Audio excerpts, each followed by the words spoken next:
పరిపూర్ణంగా ఉండాలని కోరుతున్నాను. ఇక విషయంలోకి వెళ్ళినట్టయితే అత్యంత శుభప్రదమైనటువంటి ఆధ్యాత్మిక వాతావరణం ప్రపంచమంతా పరిమళిస్తోంది ఈరోజు. కారణం మనందరికీ తెలుసు, అమర్తిథి. అత్యంత శుభప్రదమైనటువంటి ఆధ్యాత్మిక వాతావరణం ప్రపంచమంతా పరిమళిస్తోంది ఇవాళ. ఈ మాట ఎందుకన్నానంటే యూట్యూబ్ చూస్తే నాకు అలాగ అనిపించింది. అశేష జనవాహిని, కొన్ని వేల మంది ఆ పెండాల్లో బాబా నామాన్ని చేస్తూ ఉంటే, ఆ సీన్ చూస్తూ ఉంటే నాకు ఈ మాట అనాలనిపించిందనమాట. అయితే ఇంతటి బాంధవ్యం లభించడానికి కారణాలు చాలా ఉన్నాయి. ఆ కారణాలన్నీ చెప్పుకోవాలంటే ఈ రోజంతా మాట్లాడుకున్నా చాలదు, మనకి సమయం చాలదు. మనకి ఇవ్వబడిన ఈ అరగంటలో ఆయనతో కాసేపు ముచ్చటించుకొని ఆయన ప్రేమ పొందాలి కాబట్టి వీలైనంత క్లుప్తంగా ఆయన గురించి తెలుసుకోవడానికి ప్రయత్నిద్దాం. బాబా ఒక మాట చెప్పారు. The purpose of life is to realise God within ourselves. This can be done even whilst attending to our worldly duties. చూసారా ఆయన ఎంత సులభంగా మనకి, అంటే చెక్కు సంతకం పెట్టి ఖాళీ చెక్కు ఇచ్చినట్టు అనమాట అర్థం. సంతకం పెట్టేసి నీకు నచ్చినంత డబ్బు దాని మీద రాసుకో అని ఇస్తారు చూసారా, బ్లాంక్ చెక్ అంటారు. అలాంటిదే ఈ మెసేజ్ అన్నమాట. The purpose of life is to realise God within ourselves. This can be done even whilst attending to our worldly duties. జీవితం తాలూకు పరమావధి భగవంతుని తెలుసుకోవడమే, కరెక్టే. కానీ అది ఎలాగట? మనలోనే దాన్ని తెలుసుకోవాలి. ఎలాగూ? ప్రాపంచికంగా మన జీవితం గడుపుతూనే, మన వ్యవహారాలు చేసుకుంటూనే, మన ఉద్యోగాలు చేసుకుంటూనే, మన వ్యాపారాలు చేసుకుంటూనే, ఆనందంగా గడుపుతూనే, ప్రపంచంలో ఉంటూనే తెలుసుకోమంటాడు ఆయన. చాలా సులభంగా చెప్పేశారు. ఇది మరొక దగ్గర బాబా అంటారు, if the individual desires the enforcement of equilibrium in the true direction, a consistent acceleration of feelings should be made so that the feelings supersede thoughts, that is, the heart supersedes mind. ఇది అలాంటిదే.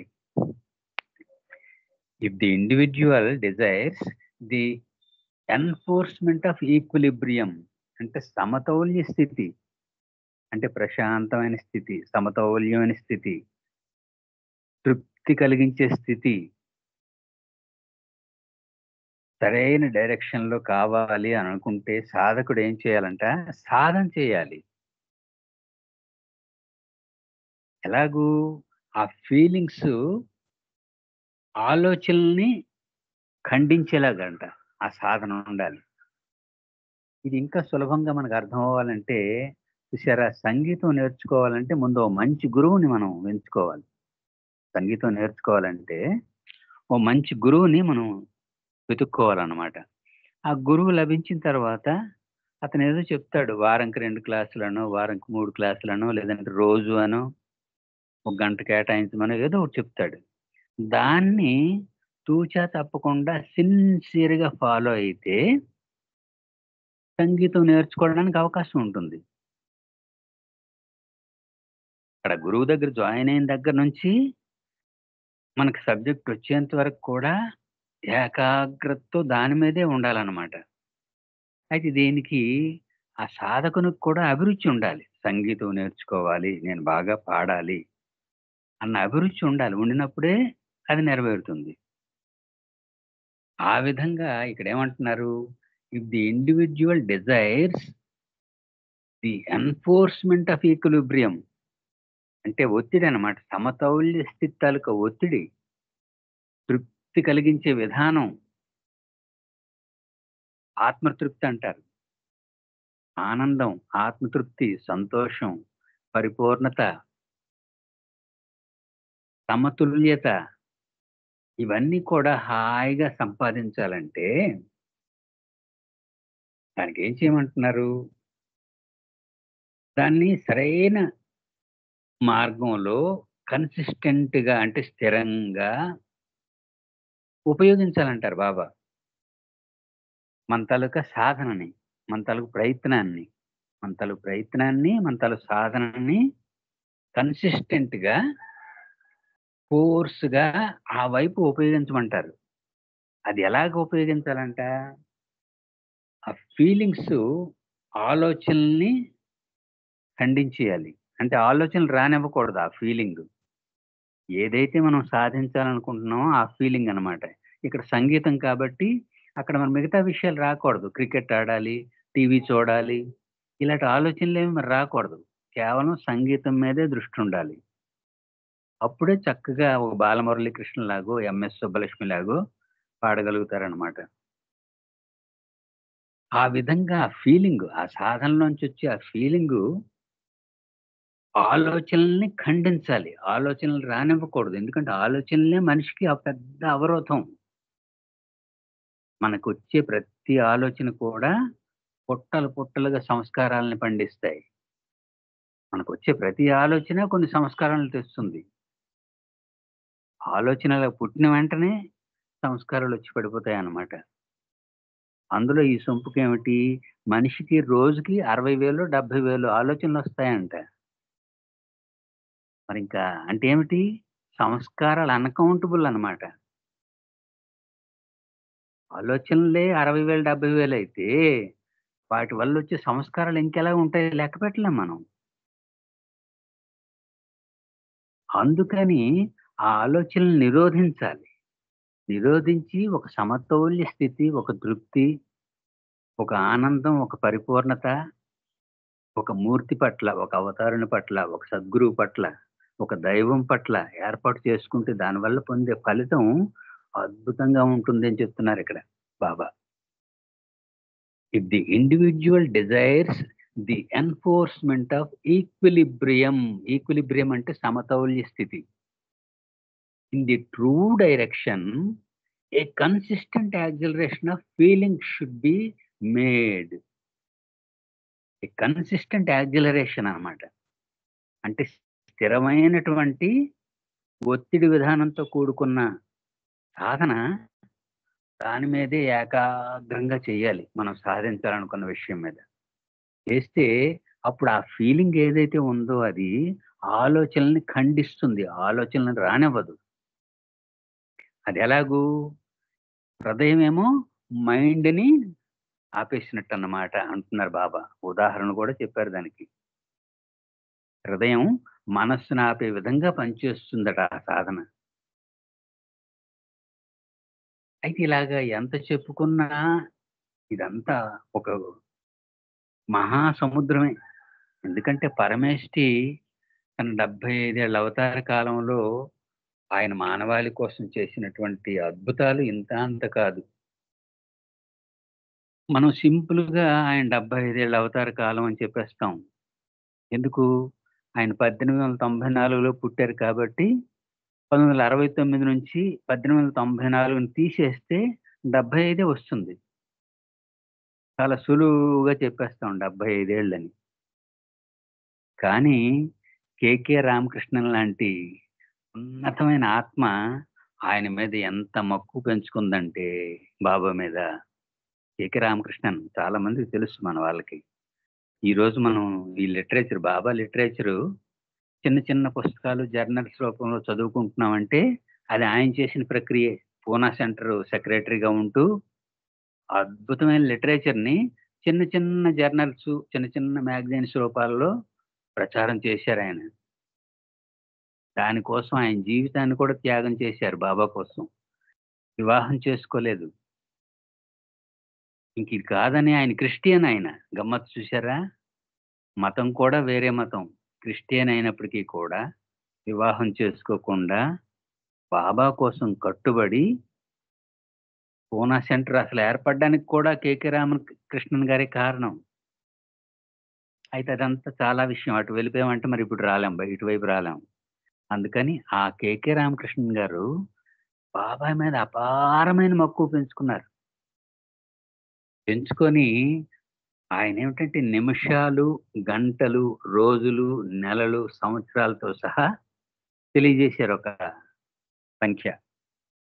అదేమిటంటే బాబా ఈ భూమి మీద 74 సంవత్సరాల, 11 నెలల, 6 రోజుల, 7 గంటల, 15 నిమిషాలు తిరిగారు అని తెలియజేశారు. నాకు చాలా ఆనందం అనిపించింది.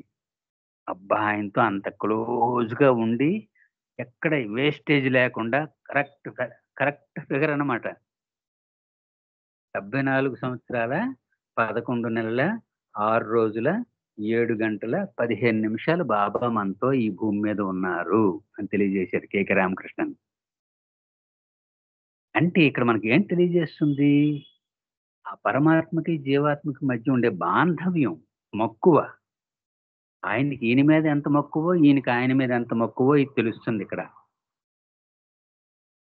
ఈరోజు మనం యూట్యూబ్‌లో చూస్తున్నాం అశేష జనవాహిని. ఆ పెండాల్లో కొన్ని వేల మందన్నమాట.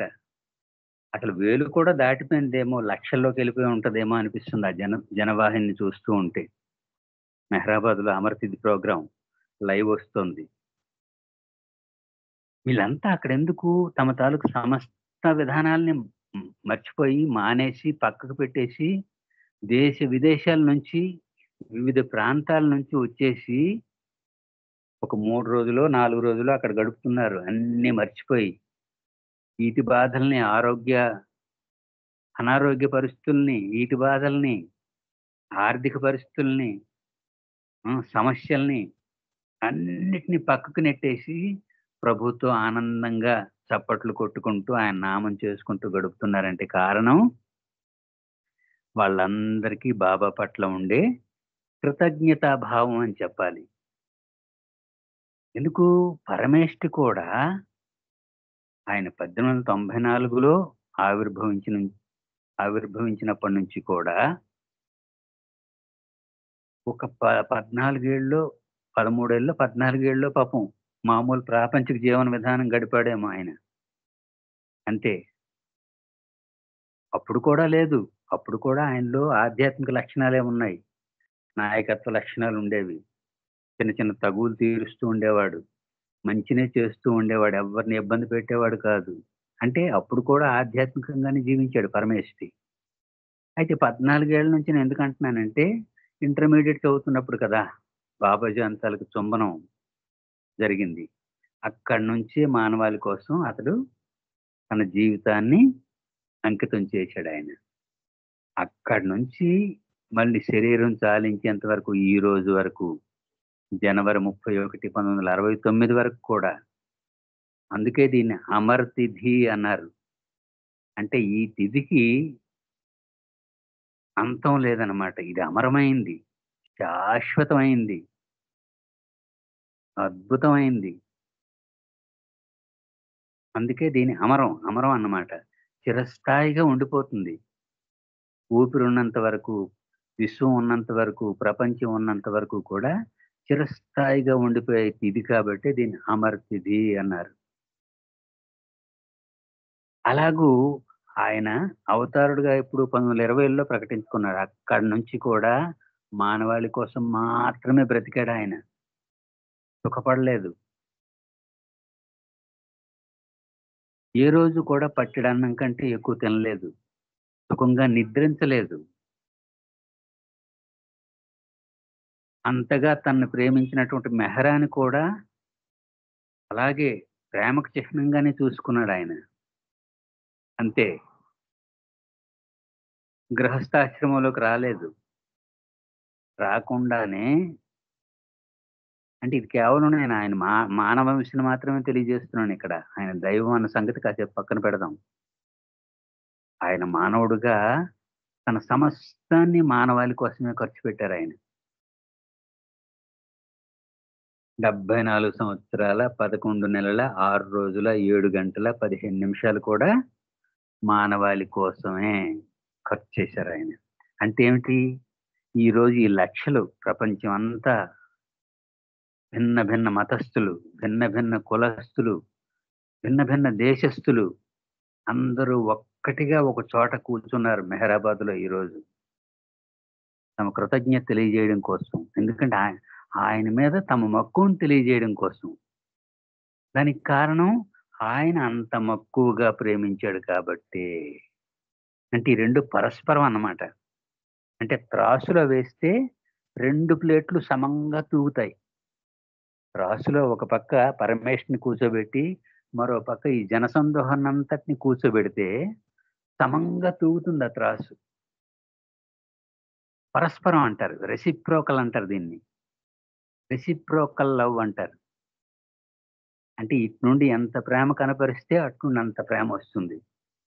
ఒక విధంగా చెప్పాలంటే మన ప్రేమ చాలా పరిమితమైంది. మనం కొద్దిగా అంటే ఈతకాయ ఇచ్చి ఆయన దగ్గర నుంచి తాటికాయ తీసుకుంటున్నాం మనం. తాటికాయ ఏమిటి? పనసపండు తీసుకుంటున్నాం ఆయన దగ్గర నుంచి. చిన్న ఈత పండు ఇస్తున్నాం ఆయనకి. ఆయన దగ్గర నుండి పనసపండే తీసుకుంటున్నాం మనం. అయితే ఆయన పరమేష్టి కాబట్టి ఆయన దగ్గర అపారమైన ప్రేమ సంపద ఉంది.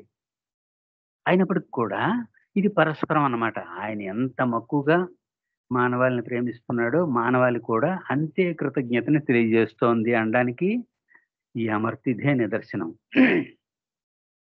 ఆ అశేష జనవాహిని చూస్తూ ఉంటే అక్కడ మతాలు తేడా కనిపించట్లేదు. కులాలు తేడా కనిపించట్లేదు. రంగు తెల్లవాళ్ళ, నల్లవాళ్ళ అనే తేడాలు లేవు. మీరు ఏ ప్రాంతం వాళ్ళు అన్న తేడా లేదు. ఏ ఊరు, ఏ దేశం ఇవేవి తెలియకుండా అందరూ ఒక పెండాల్లోనే ఆనందంగా కూర్చొని ఆయన్ని కీర్తిస్తున్నారు. ఇది అద్భుతమైనటువంటి ప్రక్రియ.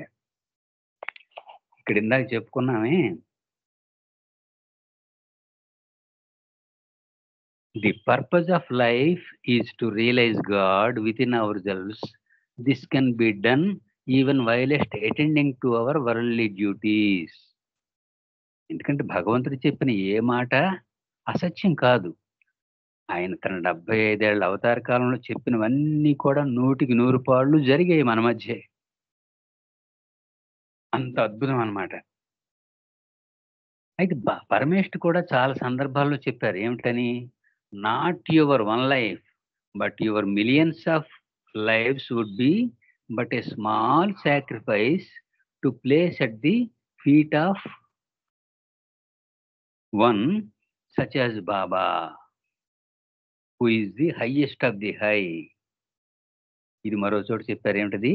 Not your one life, but your millions of lives would be but a small sacrifice to place at the feet of one such as Baba, who is the highest of the high. దీన్ని తెలుగులో చెప్పుకోవాలంటే, నీ ఒక జీవితమే కాదు, కొన్ని మిలియన్లు, 84 లక్షల జీవితాలు అన్నారు కదా! 84 లక్షల జన్మలన్నారు. అంటే ఒక జన్మే కాదు, మీ తాలూకా మిలియన్లు. మిలియన్ అంటే 10,00,000. కాబట్టి మిలియన్ జన్మలైనా నా పాదాల దగ్గర పెట్టినా అది త్యాగం కింద రాదు అనేసి చెప్పేసారు బాబావే స్వయంగా. అంటే మనం అంత పరిమితంగా ఉన్నామన్నమాట. మనం చేసే ఆయన పట్ల చూపించే ప్రేమ అంత తక్కువగా ఉంది. దీని అర్థం ఏమిటి? ఆయన్ని ఎక్కువగా ప్రేమించడం అని అర్థం ఇది. అయితే అందుకనే గమ్మత్తు గమనించినట్టయితే 1920లో అవతారుడుగా ప్రకటించుకున్నప్పటికీ సంచారం మొదలుపెట్టాడు అక్కడి నుంచి ఆయన. ఆయన దృష్టి ఆ మెహరాబాద్ మీద పడింది. అయితే ఇదంతా ప్రణాళికలో భాగమే. మనకిప్పుడు ఇలాగ అనిపించేలా చేశాడు. మన మధ్యకొచ్చాడు కాబట్టి, మానవుడుగా మన మధ్యకొచ్చాడు కాబట్టి, మానవుడు ఆలోచించినట్టే నటించాడు ఒక విధంగా చెప్పాలంటే. ఎందుకు ఆయనకంతా తెలుసు. తెలిసినప్పటికీ నాకీ చోటు నచ్చింది అన్నాడు మండలవాళ్ళతో. అక్కడ ఇంక ఉండడానికి ప్రయత్నం మొదలుపెట్టారు. అదేమిటది? మహాబీడు ప్రపంచ యుద్ధంలో సైనిక స్థావరాలు ఉండే చోటది అప్పుడు. రెండో ప్రపంచ యుద్ధం అనుకుంటాను. ఆ టైంలో సైనిక స్థావరాలు. ఎందుకంటే ఊరికి దూరంగా ఉండాలి సైనికులు. బాంబులు అవి పడుతుంటాయి కాబట్టి. ఆ సైనిక స్థావరాలు ఉన్న చోటది. అక్కడనమాట. అది చాలా బీడు. దానికి చుట్టుపక్కల పరిసరాల్లో ఎక్కడ నీరు కూడా దొరకదు.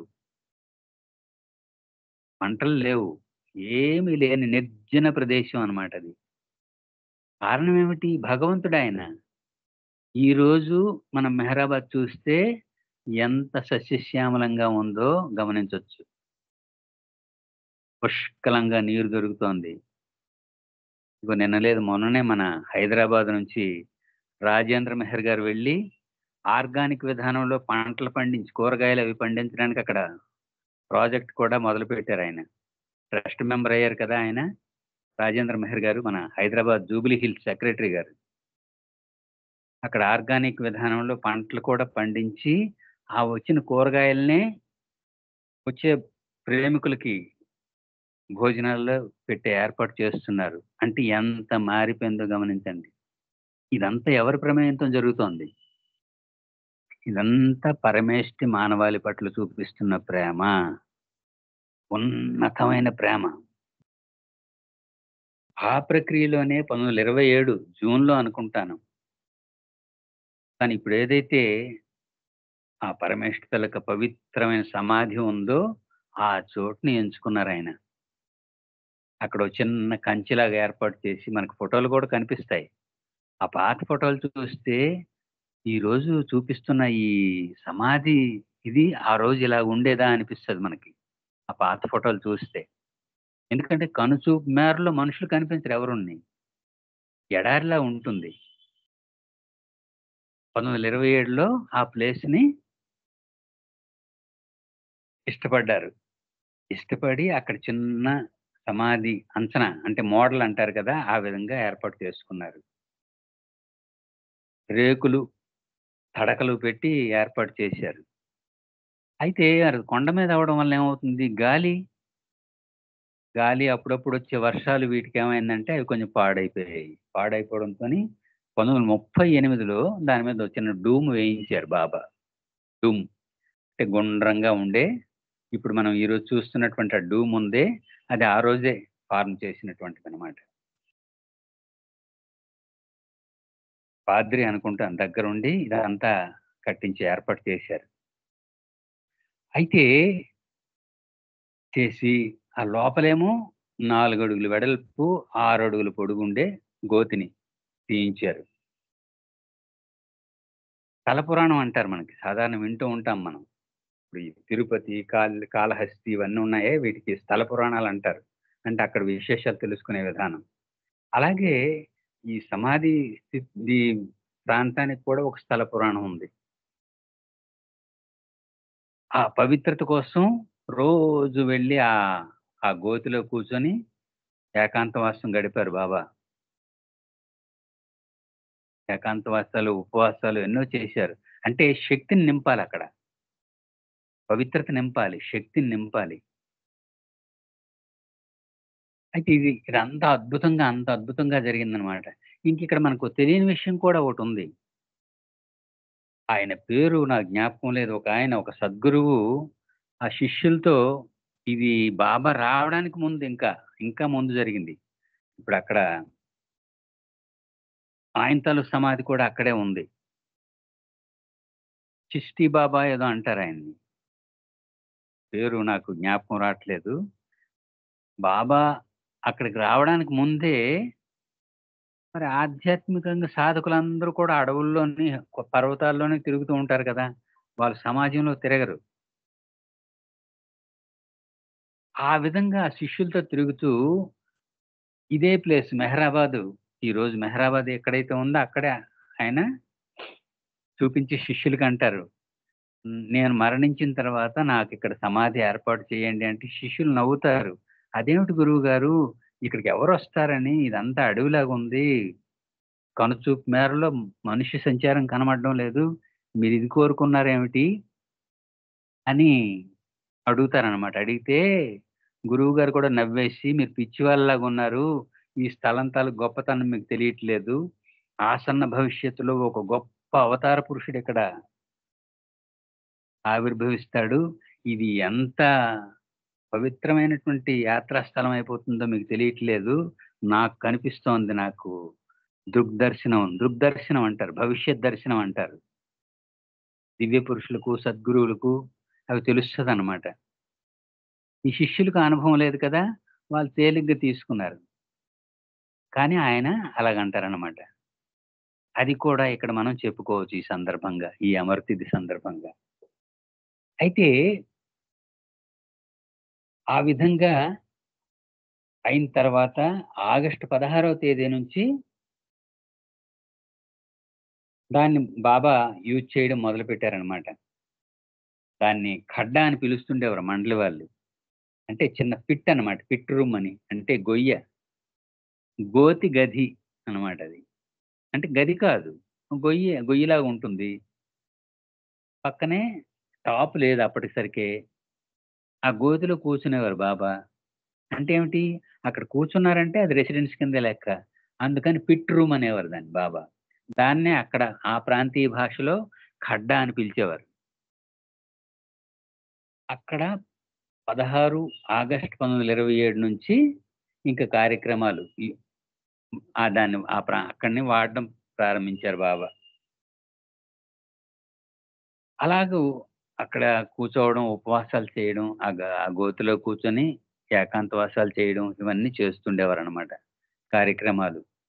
ఈ బాబాజాన్ స్కూలు తర్వాత వైద్య విధానాలు ఇవన్నీ అప్పుడే మొదలయ్యాయి. పరమేష్ఠి ఏకకాలంలో ఆయన అవతరించిన తర్వాత సరదాగా గడుపుతూనే ఈ కార్యక్రమాలన్నీ చేస్తూనే అన్ని విధాలు తీసుకొచ్చారాయన. నిరక్షరాస్యతను తొలగించారు. కుల వ్యవస్థను నిర్మూలించారు. అప్పటికి ఉధృతంగా ఉన్నటువంటి కుష్టు వ్యాధిని కూడా ఆ కుష్టు వ్యాధిగ్రస్తులందరికీ ఒక చోట షెల్టర్ ఏర్పాటు చేసి, వాళ్ళకి సేవ చేసి, ఆ విధంగా కుష్టు వ్యాధిని కూడా నిర్మూలించారాయన. ఇవన్నీ ఇప్పుడు మనకు తెలుస్తున్నాయి. ఆ రోజు ఆయన యూజ్ చేసినటువంటి ఆల్ఫాబెటికల్ బోర్డ్ ఏదైతే ఉందో, ఈరోజు మొత్తం ప్రపంచాన్నంతా శాసించే ఈ సెల్ ఫోను, కంప్యూటరు, ల్యాప్‌టాప్‌లు ఇవన్నీ దాని తాలూకు రూపాలే. అవి లేకపోతే పని అవ్వట్లేదు ఈరోజు. ఎన్ని మార్పులు జరిగాయో గమనించండి. అద్భుతంగా. అంత అద్భుతంగా జరిగిందనమాట. ఎందుకంటే అవతారుడుగా మానవ రూపం ధరించి జ్ఞానాన్ని మాత్రమే వినియోగిస్తాడాయన. యథార్థానికి భగవంతుడికి 3 లక్షణాలున్నాయి. అనంత శక్తి, అనంత ఆనందం, అనంత జ్ఞానం. అతడు అవతారుడుగా వచ్చేటప్పుడు మాత్రం కేవలం అనంత జ్ఞానాన్ని మాత్రమే వినియోగిస్తాడనమాట. వినియోగించి మానవాళిని ఉద్ధరింపజేస్తాడు. మానవాళిని తరింపజేస్తాడు. మానవాళిని జాగృతం చేస్తాడు. మానవాళి మేలు కోసం, మానవాళిని మేల్కొల్పడం కోసం ఆయన అవతారుడుగా పనిచేస్తాడనమాట. ఎందుకంటే ఆయన జనన మరణాలకు అతీతుడాయన. బాబా స్వయంగా చెప్పారు. "ఈ పుట్టుక, చావులేవి నాకు లేవు. వీటన్నిటికి నేను అతీతుడిని" అన్నారాయన. అది మనకి ఆయన చెప్పినప్పటికీ మనకు ఇంకో విధంగా కూడా అర్థమైపోతుంది. చమత్కారం మనం గమనించినట్టయితే. జనవరి 31న ఆయన శరీరాన్ని చాలించారు. ఫిబ్రవరి 25వ తేదీన ఆయన పుట్టినరోజు జరుపుతున్నాం మనం. అంటే అర్థం ఏమిటి? ఇక్కడ ముగిసిపోయి మళ్ళీ అక్కడ ప్రారంభమైంది. మళ్ళీ జనవరిలో ముగిసిపోతుంది. ఫిబ్రవరిలో ప్రారంభమవుతుంది. అంటే అర్థం ఏమైంది? ఈ రెండిటికి ఆయన అతీతుడని తెలిసిపోతుంది మనకే. ఒక నిరక్షరాస్యుడిని అడిగినా చెప్పేస్తాడు. నిజం ఇది యదార్థం అని. జనవరి 31న అంతర్ధానం అయిపోయారు. ఫిబ్రవరి 25వ తేదీన మళ్ళీ జన్మదినం చేస్తున్నాం మనం. అంటే మళ్ళీ అతని అవతారం బయటకొచ్చినట్టే లెక్క. అంతటి చక్కని అంటే అందుకే అంటారు. శరీర త్యాగం ఆయన అనంత అస్తిత్వానికి ఎలాంటి ప్రభావం చూపించదు. ఇది ఆధ్యాత్మిక సత్యం ఇది. అందుకే బాబా కూడా ఇది కేవలం ఒక తొడుగు అని చెప్తుండేవారు మాటకి కూడా. ఇదొక కోట్ లాంటిది నేను ధరిస్తాను. మీరు చూస్తున్న ఈ రూపం నేను కాదు. నేను వేరే ఉన్నాను లోపల. I am God in human form అని పదే పదే పదే పదే చెప్తుండేవారనమాట. అనేకత్వంలో ఏకత్వం అని ఆయనే చెప్తున్నాడు స్వయంగా. అనేకత్వంలో ఏకత్వం నేనే. దీనికి మనకు అమర్ తిథి, బర్త్‌డే పండుగలే నిదర్శనం. అందరం కలిసిపోతాం మనం. అనేకత్వంలో ఏకత్వం నేనే అనేది ఇక్కడ అర్థమైపోయింది కదా! యూట్యూబ్ చూస్తే అందులో అన్ని మతస్థులు ఉన్నారు. అన్ని దేశస్థులు ఉన్నారు. అన్ని కులాల వాళ్ళున్నారు. అన్ని ప్రాంతాల వాళ్ళున్నారు. అన్ని వయస్సుల వాళ్ళున్నారు. పేద, గొప్ప అన్న తేడా లేకుండా అందరూ కలిసిపోయారు. ఏమైందప్పుడు? అనేకత్వంలో ఏకత్వం సిద్ధించిందా లేదా? అందుకే ఆయన చెప్పిన ప్రతీదీ నెరవేరిందనేది అనడానికి కారణం ఇదే. అనేకత్వంలో ఏకత్వం నేనే అంటాడాయన. దీనికి మనకు అమర్ తిథి, బర్త్‌డే పండుగలే నిదర్శనం. అందరూ కలిసిపోతున్నారు. ఎందుకంటే ప్రేమ ప్రాపంచికమైనటువంటి ఆధ్యాత్మికమైన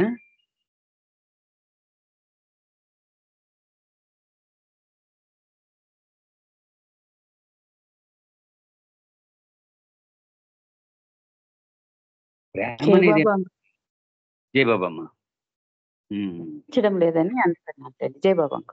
కరెంట్ పోయింది. ఇప్పుడు వచ్చింది మళ్ళీ. జై బాబా. ప్రేమ ప్రాపంచికమైనటువంటి, ఆధ్యాత్మికమైనటువంటి ఒక వ్యక్తి తాను నమ్మిన వ్యక్తి సమక్షంలో ఉండేటప్పుడు, లేదా దైవం, గురువు, అవతారుడు సమక్షంలో తనను తాను మర్చిపోవడమే ప్రేమ. జర గమ్మత్తుగా ఉంది. ప్రాపంచికమైనటువంటి యదార్థానికి ప్రేమ అనేది ప్రాపంచికమైందే. మనం చూస్తూ ఉన్నాం. ఈ సినిమాల్లో చూపిస్తున్నారు. ఇవన్నీ ప్రాపంచికంగా ఉండే ప్రేమలున్నాయి. ప్రేమ అనేది అందరికీ తెలుసు. కానీ ఆధ్యాత్మికంగా దృక్కోణంలో ఆలోచించినట్టయితే, ఆధ్యాత్మికమైన ఒక వ్యక్తి తాను నమ్మిన వ్యక్తి సమక్షంలో ఉండేటప్పుడు, లేదా దైవం సమక్షంలో ఉండేటప్పుడు, లేదా గురువు సమక్షంలో ఉండేటప్పుడు, లేదా అవతారుడు సమక్షంలో ఉండేటప్పుడు, తనని తాను మరిచిపోయేటట్టు చేసేదే ప్రేమ. యదార్థమైన ప్రేమ. అంటే ఏమిటి? మొదట మనం చెప్పుకున్న ప్రేమకి, ఈ ప్రేమకి తేడా ఉంది. అయితే యదార్థానికి 2 కూడా ఒక దాంట్లోంచి ఒకటొచ్చిందే. ఆ దివ్య ప్రేమలోంచి వచ్చినవే ఈ ప్రపంచంలోని ప్రేమలన్నీ కూడా. ఎందుకంటే ఈరోజు మనం ప్రాపంచికంగా గమనిస్తున్నాం ప్రేమ వ్యవహారాలు. వాళ్ళు ఒకరి కోసం ఒకరు సూసైడ్‌లు కూడా చేసుకునే స్థాయికెళ్ళిపోతున్నారు. ఒకరి కోసం ఒకరన్నట్టుగా పోరాటాలు చేస్తున్నారు. గొడవలు పడుతున్నారు. అంటే అంత చిన్న పరిమితమైనప్పటికి కూడా అందులో ఉండే శక్తి ఏ విధంగా శక్తివంతంగా పనిచేస్తుందో, ఆధ్యాత్మిక విధానంలో కూడా అలాగే ఉంటుంది. తనను తాను మర్చిపోయేలాగా చేసేదే యదార్థమైన ప్రేమ. అంటే ఏమిటి? ఆయన సమక్షంలో ఉండి ఒక సందర్భంలో ఎవరో అలాగే చెప్పారు. ఆయన మెహరాబాద్ ఎళ్ళిపోయాడంట. ఎవరో సరదాగా జోక్‌గా చెప్పారు. మెహరాబాద్ ఎళ్ళాడు. అక్కడికి వెళ్ళిన తర్వాత ఆయనకి జ్ఞాపకం వచ్చింది. బీరువా తాళం వేశానా లేదా అని గుర్తొచ్చిందంట. అతని పరిస్థితి ఎలా ఉంటుందప్పుడు? అది మెహరాబాద్ అనిపించదు. అక్కడ బాబా సమక్షంలో ఉన్నట్టు అనిపించదు. ఏముండదు. అతని బుర్ర నిండా బీరువా, తాళం ఆ రెండే ఉంటాయి అతనిలో. ఏమైందప్పుడు? ప్రేమకు తావెక్కడుంది? మరి లేదు. ఆయనెళ్ళే ఉద్దేశ్యం కూడా నెరవేరదు. అసలాయన వెళ్ళడమే వ్యర్థం. అదనమాట ఇక్కడ గమనించాల్సింది. అందుకే బాబా కూడా ఆయన సమాధిని దర్శించుకునేటప్పుడు 2 విషయాల్ని పాటించమంటారు. ఒకటి, నన్ను పరిపూర్ణంగా ప్రేమించాలి. ఆ సమాధి మీద తల అంచేటప్పుడు మంతల విషయాలన్నీ కాసేపు పక్కనెట్టేయాలి. మనం ఆయన కోసం వెళ్ళాం అక్కడికి. అదొక్కటే మనకు గుర్తుండాలి.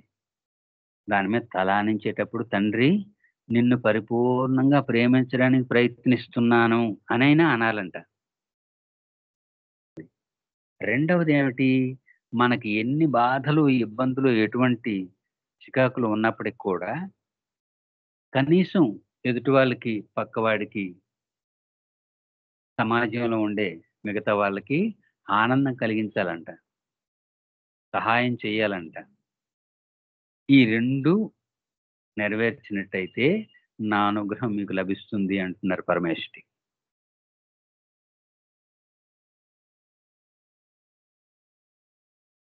ఆయన మౌనం చేశారు 44 సంవత్సరాలు. ఉపవాసాలు చేశారు. అందుకే బాబా అంటున్నారు, అందుకే నేను చేసినట్టు మీరు చేయడానికి ప్రయత్నించకండి. నేను చెప్పినట్టు మాత్రమే మీరు చెయ్యండి అని చాలా సార్లు చెప్పారు. అయితే మనకి ఆయన మీద ఉండే గౌరవం ఎక్కువ అవడం వల్ల, ఆయన మీద ఉండే మక్కువ ఎక్కువ అవడం వల్ల, మనం పాదయాత్రలు అన్నిని ఆయన ఏమిటేమిటైతే చేశారో అన్నీ చేసేస్తున్నాం మనం. అయితే అది వేరే విషయం. అది పక్కన ఉంచండి, పర్వాలేదు, తప్పులేదు. ఇష్టపడి చేసేది ఏదైనా పర్వాలేదు గానీ, యథార్థానికి మాత్రం మన మౌనం, మనం చేసే ఉపవాసం, ఆయన చేసే మౌనం, ఆయన తాలూకు ఉపవాసాలతో పోలిస్తే మాత్రం బిందువుని, సింధువుని పోల్చినట్టే ఉంటుందన్నమాట. ఆయన చేసే విధానాలు సింధువు అయితే, మనం చేసేవి ఒక చిన్న బిందువుతో సమానం అంతే. ఆ విధంగా ఉంటుంది. అందుకని ఇవన్నీ ఇప్పుడు ఇంతవరకు చెప్పుకున్న విషయాలన్నీ ఏమిటంటే, ఇదంతా కూడా పరస్పరంగా మనం ఆయన్ని ప్రేమించడానికి ప్రయత్నిస్తున్నాం. ఆయన మనల్ని ప్రేమిస్తున్నాడు. బాబా కూడా అందుకే అన్నారు, మీరు నన్ను ప్రేమించకపోయినా పర్వాలేదు, నేను మిమ్మల్ని ప్రేమిస్తాను. ఇది పెద్ద భరోసా కాబట్టి, మన స్థాయిలో మనం ప్రయత్నించి, ఆయన్ని ప్రేమించి, ఆయన ధామాన్ని దర్శించుకుంటూ, ఆయన నామాన్ని పటిష్టంగా పట్టుకొని, ఆయన రూపాన్ని చూస్తూ, మన జీవితాల్ని ఆనందంగా ఆయన అనుగ్రహంతో గడిపేద్దాం. అవతార్ మెహర్ బాబాకి జై. జై బాబమ్మ. Thank you. జై బాబా అంకుల్. చాలా చక్కగా బాబా విషయాలు చాలా సరళంగా అర్థమయ్యే విధంగా అందరికీ వివరించినందుకు మీకు జై మెహర్ బాబా. అలాగే జై ఒక సంకీర్తన చేస్తారా అంకుల్ మీరు? జై బాబా. అలాగేనమ్మా. జై బాబా. జై అవతార్ మెహర్ బాబాకి జై. మరి ఆ పాట పాడండి, నేను చెప్పాను కదా నిన్న మీకు. ఆ పాట పాడమంటారా? పాడండి పాడండి, నాకు చాలా ఇష్టం. నేను పాడాను కూడా ఒకసారి. పాడండి అది. అలాగే. అవతార్ మెహర్ బాబాకి జై.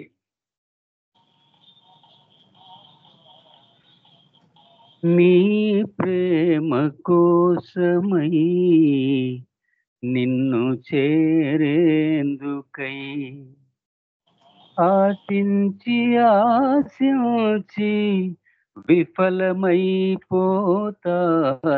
నీ ప్రేమ కోసమై నిన్ను చేరేందుకై ఆశించి ఆశించి విఫలమైపోతారు.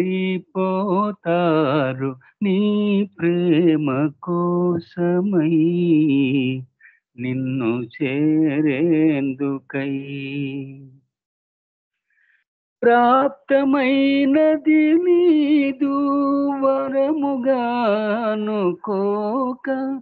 లేని దానిని కోరి స్థిరముగా మనలేక ప్రాప్తమైనది నీదు వరముగానుకోక లేని దానిని కోరి స్థిరముగా మనలేక కోరమని కోరికలు కోరి కోరిన వారు నీ ప్రేమ కోసమై నిన్ను చేరేందుకై ప్రేమ హృదయము తోడ నిన్ను పిలువగలేక స్తోత్రములు ప్రార్థనలు మరచిపోవగలేక ప్రేమ హృదయము తోడ నిన్ను పిలువగలేక స్తోత్రములు ప్రార్థనలు మరచిపోవగలేక తీర్థాలు క్షేత్రాలు తిరుగమరగిన వారు నీ ప్రేమ కోసమై నిన్ను చేరేందుకై హృదయమున నీవునికి ముదముగా గనలేక గిరులు గూడులను వెదకు చిత్తమును విడలేక హృదయమున నీవునికి ముదముగా గనలేక గిరులు గూడులను వెదకు చిత్తమును విడలేక దేవుడని దేవులాడిన వారు నీ ప్రేమ కోసమై నిన్ను చేరేందుకై కులము మతముల నుండి బయటపడను లేక ఫలమునాశించకయే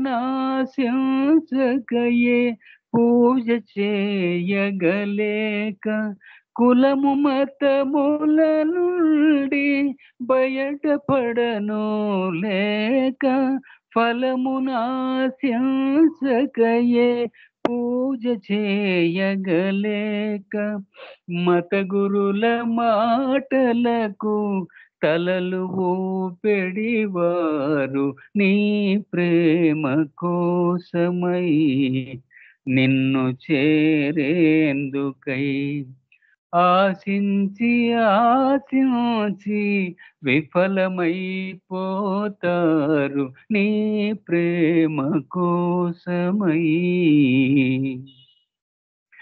నిన్ను చేరేందుకై. అవతార్ మెహర్ బాబా की జై. జై బాబా అమ్మ. Thank you. జై బాబా అంకుల్. Thank you. జై బాబా అంకుల్, చక్కగా సంకీర్తన చేశారు. మీకు జై మెహర్ బాబా. ఇప్పుడు జై బాబా. అన్నపూర్ణ గారు జై బాబా అండి. జై బాబా. అన్నపూర్ణ గారు జై బాబా మణి. జై బాబా సంకీర్తన చేయండి. జై బాబా. నెక్స్ట్ పుష్పలత అంటే మీరు సంకీర్తనకి రెడీగా ఉండండి. జై బాబా. అవతార్ మెహర్ బాబా की జై.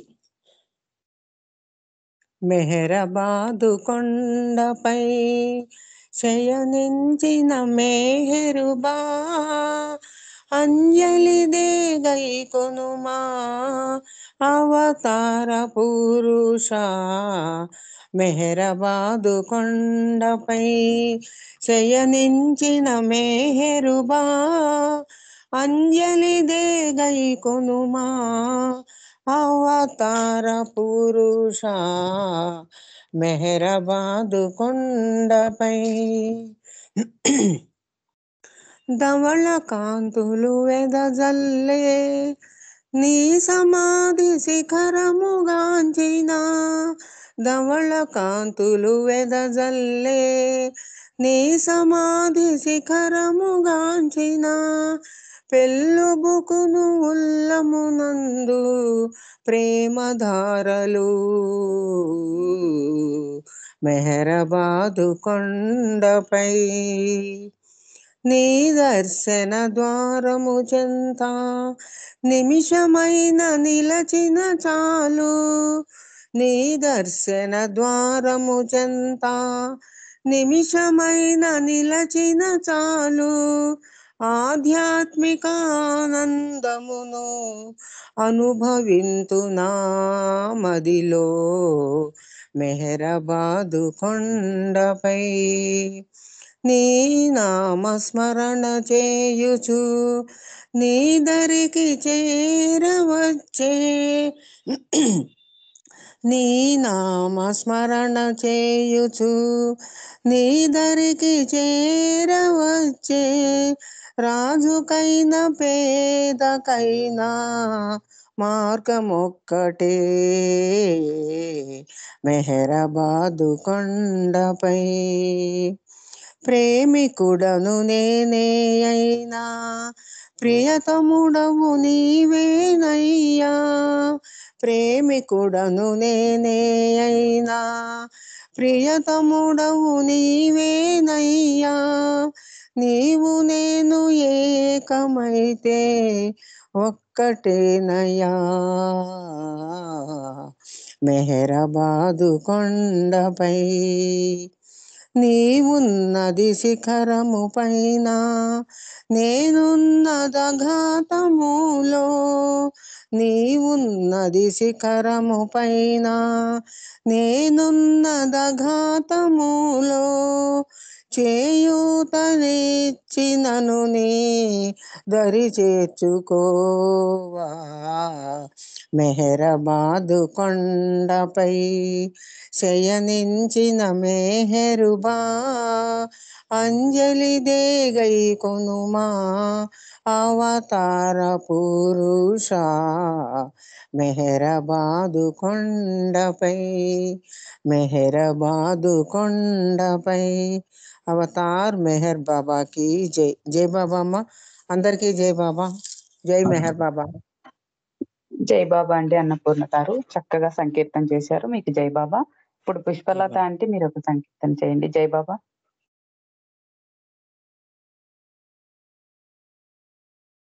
జై బాబా. పుష్పలత అంటే జై బాబా.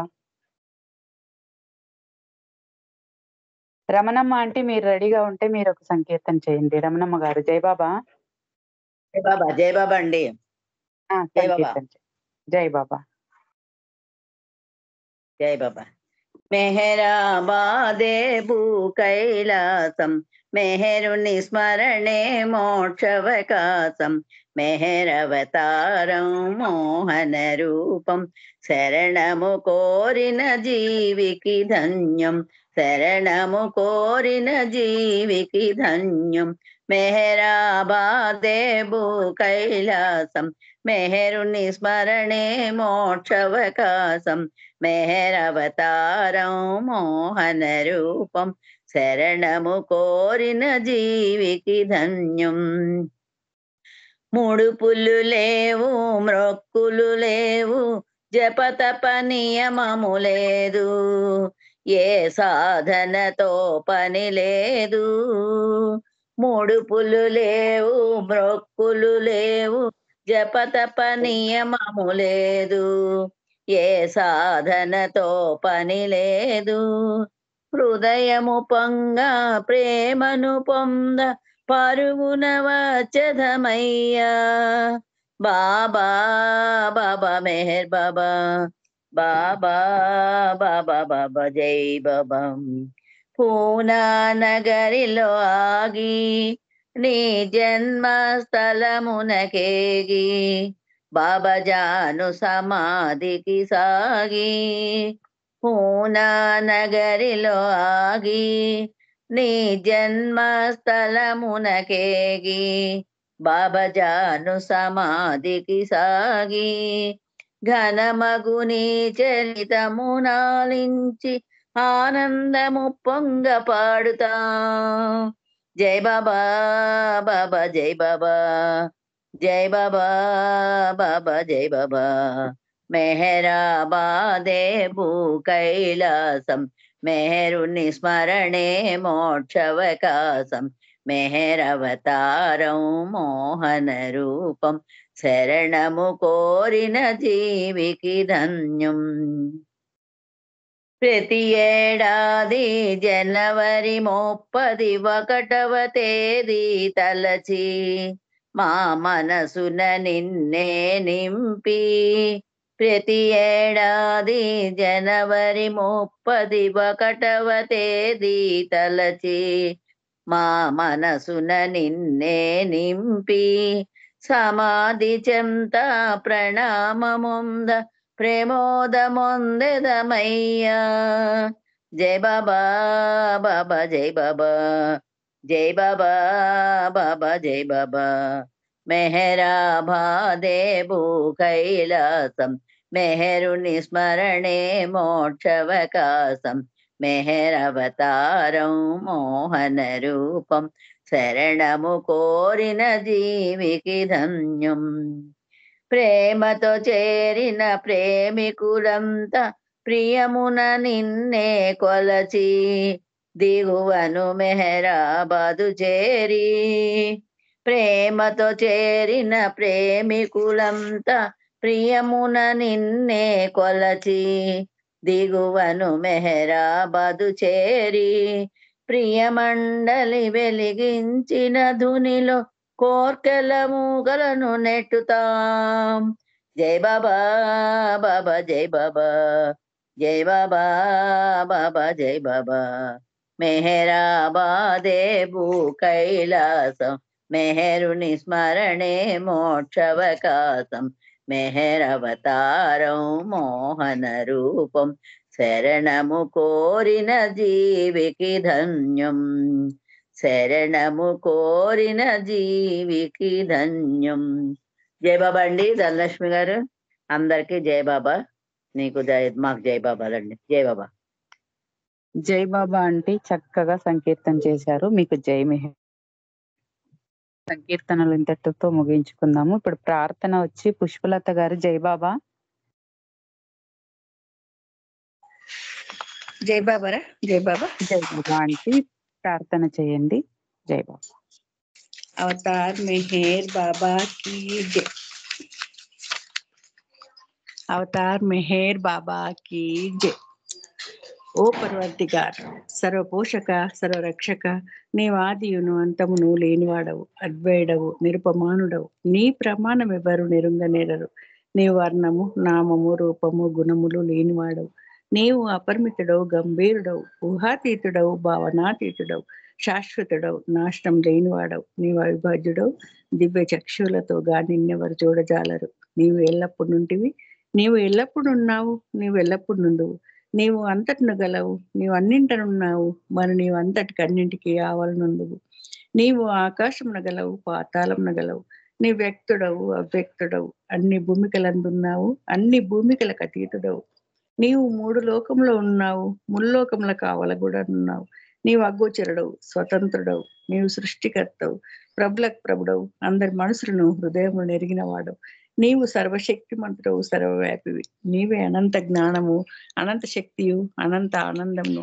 నీవు జ్ఞానసాగరుడవు, సర్వజ్ఞుడవు, అనంత జ్ఞానివి, త్రికాల వేది విజ్ఞానమే నీవు.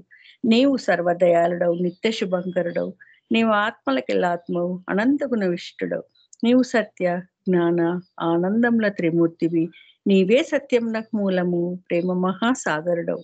నీవు పురాణ పురుషుడవు, సర్వోన్నతుడవు. నీవు ప్రభుడవు, పరమేశ్వరుడవు. నీవు పరుడవు, పరాత్పరుడవు. నీవు పరబ్రహ్మ పరమాత్మవు. అల్లా, ఇలాహి, యజ్దాన్, అహుర్ మస్దా, ప్రేతముడైన భగవంతుడవు. నీవు ఈజత్ అనబడు ఏకైక పూజ్యుడవు. అవతార్ మెహర్ బాబా కీ జై.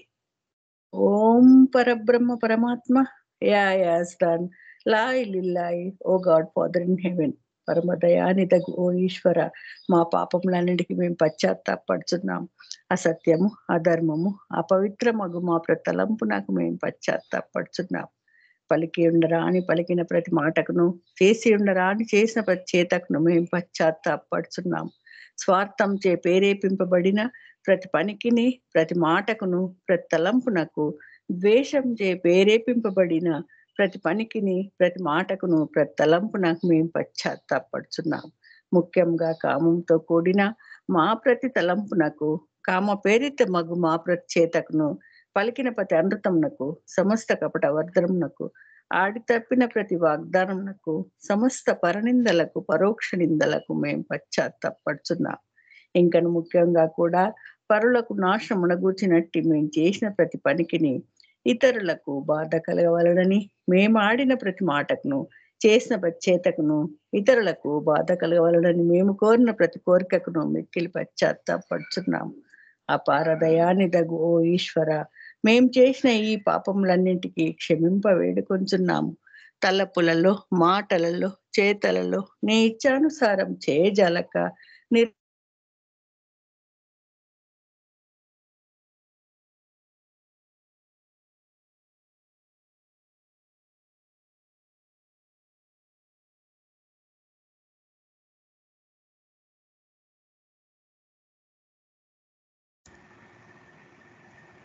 జై జై ప్రియ దైవమా. వినబడుతుంది జై బాబా. వినపడుతుంది. ఇప్పుడు వినిపిస్తుంది, చెప్పండి. జై బాబా. జై బాబా.